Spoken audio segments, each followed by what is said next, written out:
성경에서 도덕법으로서의 율법은 하나님 사랑, 이웃 사랑으로 요약됩니다.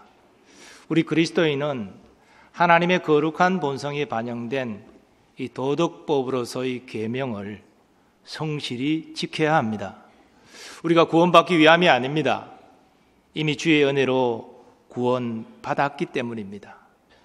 그런데 예수님은 제자들에게 율법의 계명을 지킴에 있어 서기관과 바리새인보다 더 나은 의로움을 요구하십니다. 이런 의미에서 우리는 계명의 중한 것과 경한 것을 구분하지 아니하고 모든 것을 중히 여기고 지키기 위하여 힘써야 됩니다. 그것도 외적으로 형식적으로 지키는 것이 아니라 온 마음으로 준수해야 합니다. 또한 우리는 그러한 의로운 행동을 자랑하지 않고 엄밀히 행해야 합니다. 이것이 예수님이 가르치신 서기관과 바리새인보다 더 나은 의를 행하는 삶입니다. 그러나 그것이 전부가 아닙니다. 우리가 하나님의 계명을 제대로 지키려면 그 계명을 바르게 이해해야 합니다.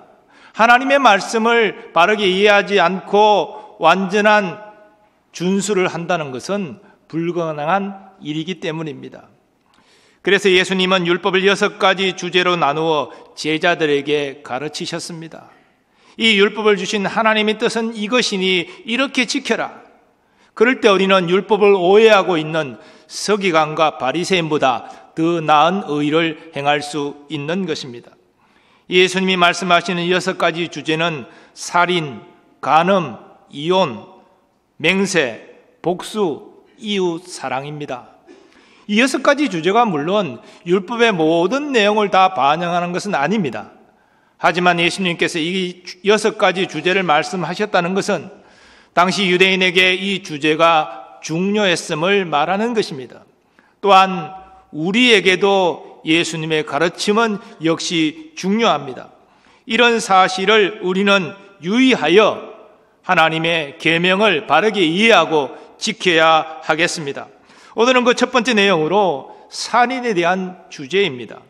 21절, 22절에는 살인에 대한 말씀이 나오는데 옛사람에게 말한 바 내용과 예수님이 제자들에게 가르치시는 내용으로 대비되어 나타납니다. 먼저 옛사람에게 말한 바 내용입니다. 옛사람에게 말한 바 살인하지 말라. 누구든지 살인하면 심판을 받게 되리라 하였다는 것을 너희가 들었으나, 여기 옛사람에게 말한 바, 이게 무슨 뜻입니까? 바로 모세가 옛사람에게 말한 율법의 내용입니다. 그 내용 가운데 예수님은 살인하지 말라라는 이 10계명의 6번째 계명을 말씀하고 계십니다. 물론 10계명 자체에는 살인한 자를 어떻게 처벌하라라는 규정은 나오지 않습니다. 하지만 모세 오경 전반에 걸친 율법의 내용을 우리가 살펴볼 때 살인하는 죄는 사형으로 처벌하라, 그것이 율법의 규정임을 알 수 있습니다. 예수님 당시 서기관과 바리새인들은 살인하지 말라는 계명을 그렇게 이해하고 있었습니다. 다른 사람의 생명을 빼앗는 것은 큰 죄악이기 때문에 살인자는 사형으로 처하라, 이게 율법 규정이라는 것입니다. 그러나 예수님은 제자들에게 완전히 다른 차원의 말씀을 하고 계십니다.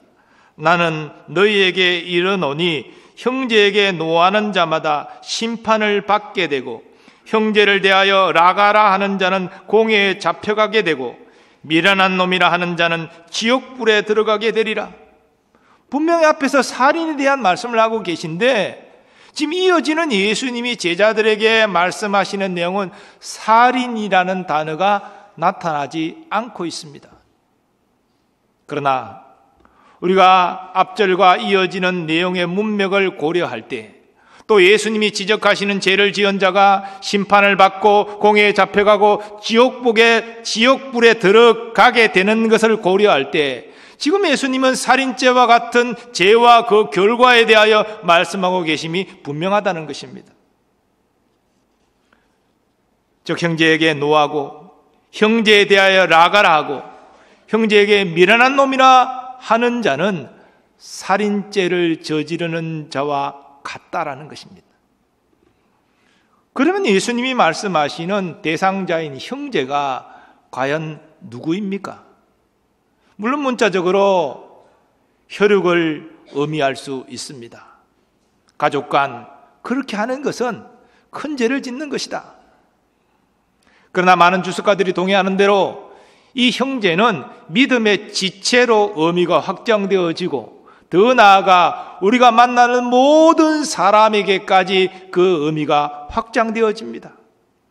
이런 의미에서 주님은 누구에게든 노하는 것이 살인하는 죄를 저지르는 것과 같다, 그렇게 말씀하고 계신 것입니다. 물론 주님이 말씀하신 이 노함의 의로운 분노는 빠져야 될 것입니다. 성경은 의로운 분노에 대해서 이야기합니다. 예수님도 공생애 때 서기관과 바리새인들의 외식함을 지적하시면서 독사의 자식들아, 이렇게 분노하셨습니다. 이것은 의로운 분노입니다. 이런 것까지 주님이 죄로 말씀하시는 않으시는 것입니다. 주님이 지적하시는 분노는 상대방을 해하고자 하는 악한 마음을 가지고 분노하는 것입니다. 즉, 이 악한 의도로 분노하는 것, 그걸 지금 주님께서 지적하고 계신 것이죠. 더 나아가 이 악한 분노라는 것은 상대방을 미워하는 마음에서부터 시작되는 것이기 때문에 근본적으로 그 마음에 미워하는 마음을 주님께서 지금 지적하고 계신 것입니다.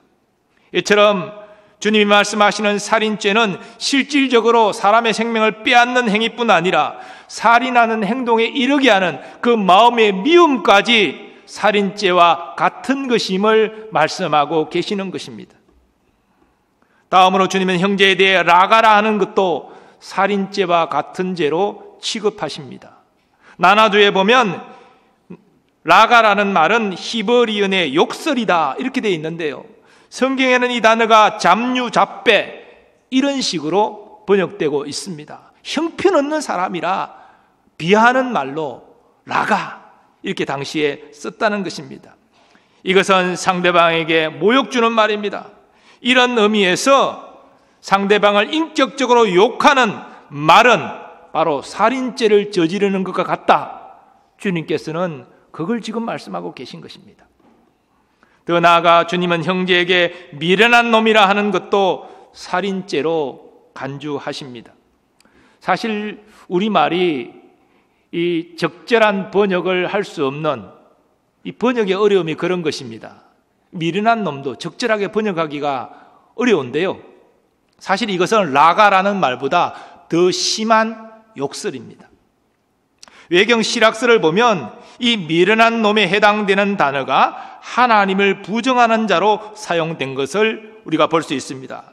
이런 의미에서 미련한 놈이라 상대방에게 말하는 것은 인격 살인의 단계를 넘어서서 영혼 살인의 행위를 저지르는 것이다, 그렇게 말할 수 있습니다.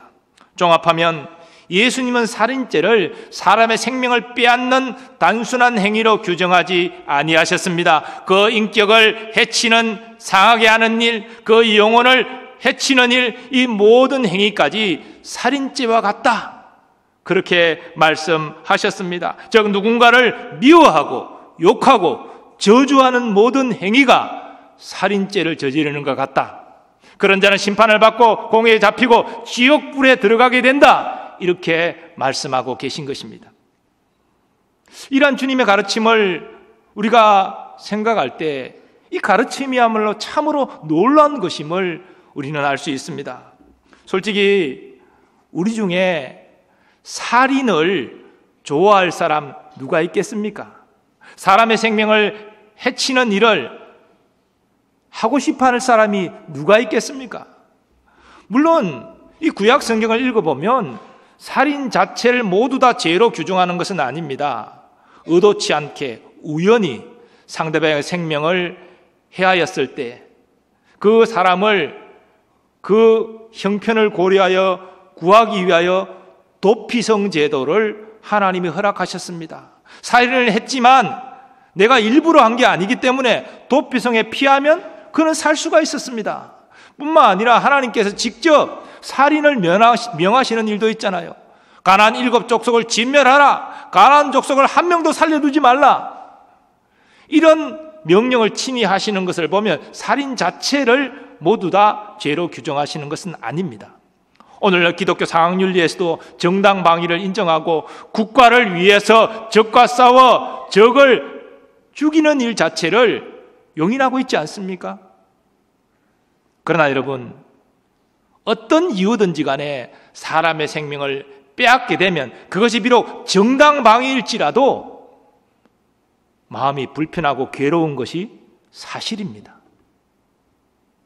그것이 우리가 모두 경험하는 그런 내용이지요.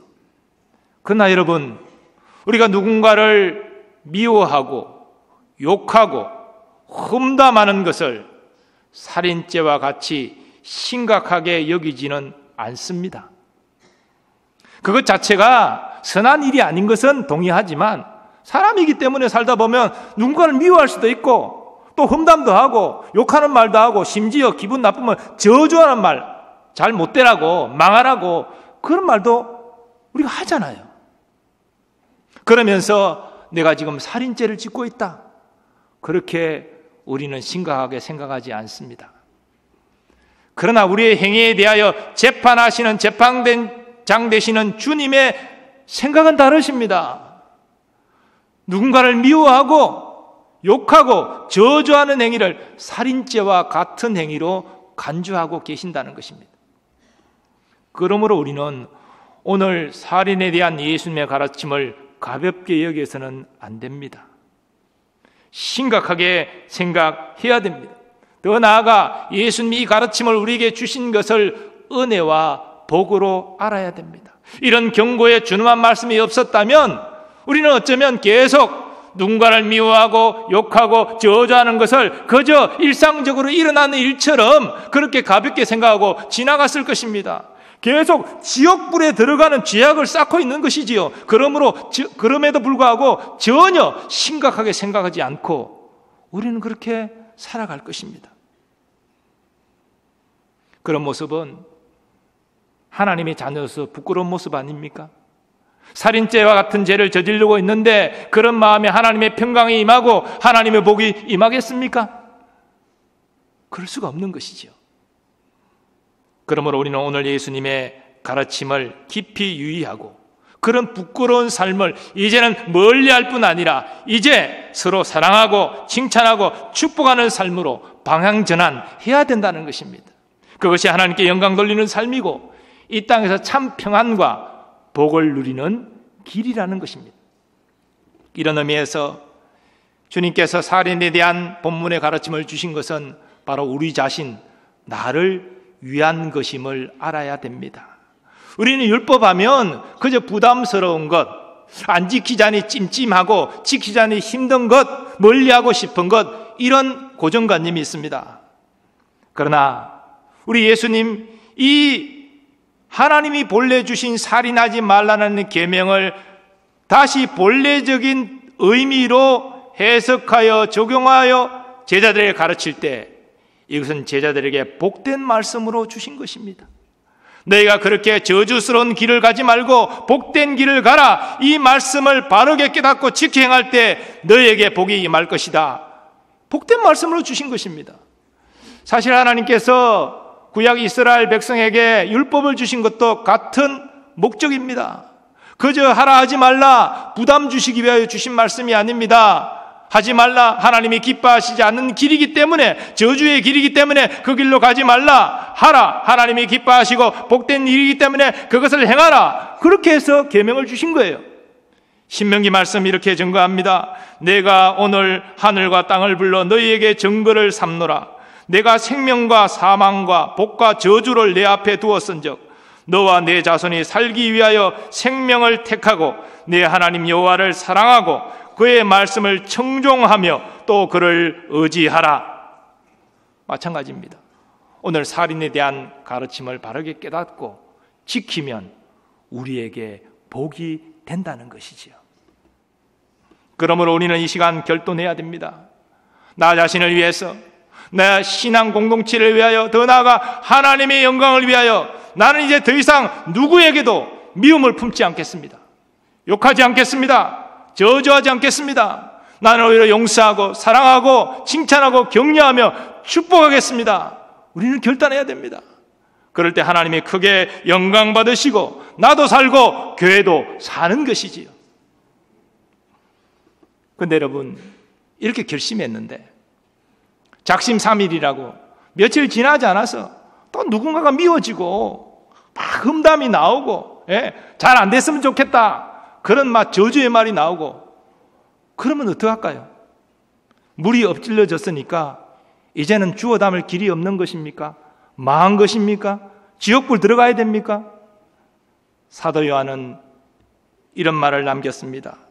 만일 우리가 우리 죄를 자백하면 그는 미쁘시고 의로우사 우리 죄를 사하시며 우리를 모든 불의에서 깨끗하게 하실 것이요. 회개가 있잖아요. 우리가 진실로 우리의 죄를 자복하고 회개하면 예수 그리스도의 보혈로 우리가 정결함을 입습니다. 우리 주님께서 우리의 죄를 기억치 아니하십니다. 이것이 하나님의 자녀가 회개를 통하여 누리는 사죄의 특권인 것이지요. 이 특권을 우리는 회개를 통하여 누려야 한다는 것입니다. 그런데 여러분, 회개는 그저 내가 잘못했습니다, 용서해 주십시오, 그것이 전부가 아닙니다. 진짜 회개했다면 회개에 합당한 삶을 살아야 됩니다. 회개에 합당한 삶은 어떤 것이 있습니까? 다시는 그와 같은 죄를 반복하여 짓지 않도록 몸부림쳐야 된다는 것이죠. 나는 이제 미워하지 않겠습니다, 욕하지 않겠습니다, 저주하지 않겠습니다, 그런 부정적인 삶을 살지 않도록, 그것이 하나님을 실망시키는 일이요, 주의 피로 값주고 사신 믿음의 지체를 상하게 하는 일임을 내가 알기 때문에 그런 일을 이제는 저지르지 않겠습니다, 결단해야 된다는 것이죠. 뿐만 아니라 우리는 내가 미워하고 욕하고 저주한 상대방에게 진실로 용서를 구해야 됩니다. 하나님 앞 회개했으면 다 끝난 건 아니에요. 내가 정말 미워했던 상대방, 욕했던 상대방, 저주했던 상대방 찾아가서 용서를 구하고 화해해야 됩니다. 그게 회개에 합당한 삶입니다. 더 나아가 적극적으로 이제는 용서하고 사랑하는 삶, 칭찬하고 격려하고 축복하는 삶, 주님이 원하시는 삶 살아가야 됩니다. 이것이 회개에 합당한 삶입니다. 이것이 하나님께 영광 돌리는 삶이며 예수님의 참 제자로 성장해가는 모습입니다. 여러분 모두 다 그와 같이 회개에 합당한 삶을 살아갈 수 있기를 축원합니다. 어느 중소도시에 교회를 잘 섬기는 집사님 부부가 있었습니다. 남들이 참 외면하는 힘든 일도 앞장서서 열심히 섬기고 봉사하는 그런 집사님 부부였습니다. 근데 참 안타깝게도 어떤 문제로 담임 목사님과 불편한 관계에 놓였습니다. 도대체 아무리 이해하려고 해도 목사님이 하시는 일이 이해가 안 되는 거예요. 그래서 친한 사람에게 그 문제를 지적하면서 목사님 험담을 하였습니다. 그런데 얼마 지나지 않아 목사님이 사임을 하시고 사역지를 먼 곳으로 옮기는 일이 일어났습니다. 집사님 내부는 참 마음이 아팠습니다. 내가 목사님 그렇게 험담하고 그랬는데 이 일이 역시 목사님 사임한 것과 관련이 있는 거 아닌가? 참 마음이 착잡했습니다. 그러나 얼마 지나지 않아 새로 담임 목사님이 부임하시고, 그래서 지난 일을 잊어버리고 또 열심히 이전처럼 교회 봉사했습니다.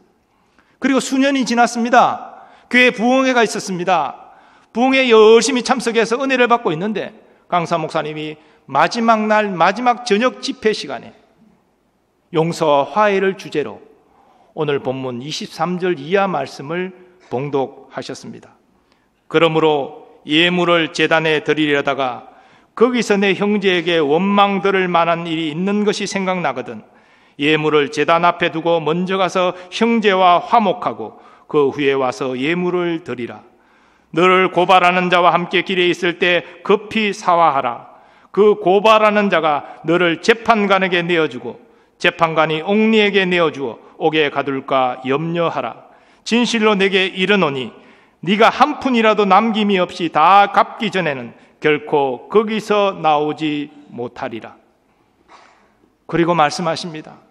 이 말씀은 여러분을 겁주기 위하여, 여러분을 벌주기 위하여 하시는 말씀이 아닙니다.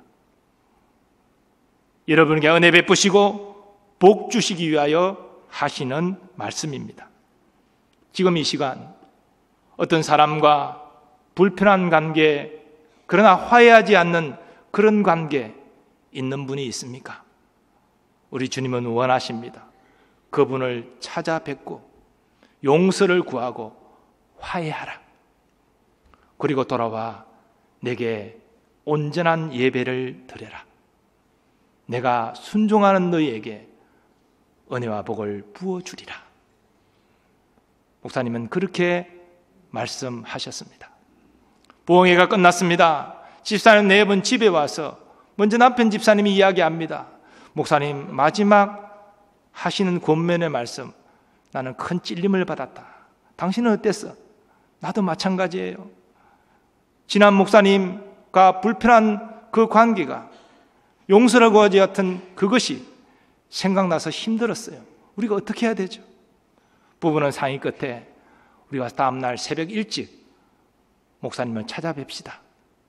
그 새벽 일찍 차를 몰고 그 먼 곳, 목사님이 사역지를 옮긴 그곳으로 찾아가서 목사님 앞에 무릎을 꿇고 자신의 죄를 고백하면서 용서를 구했습니다.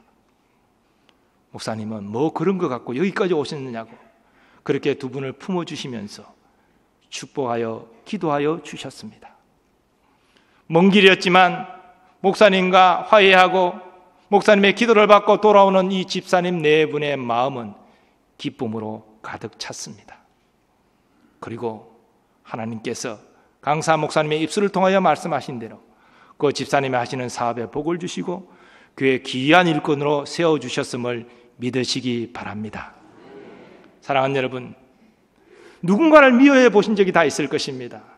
누군가를 욕하고 심지어 저주하며 그렇게 행동했을 때도 있었을 것입니다.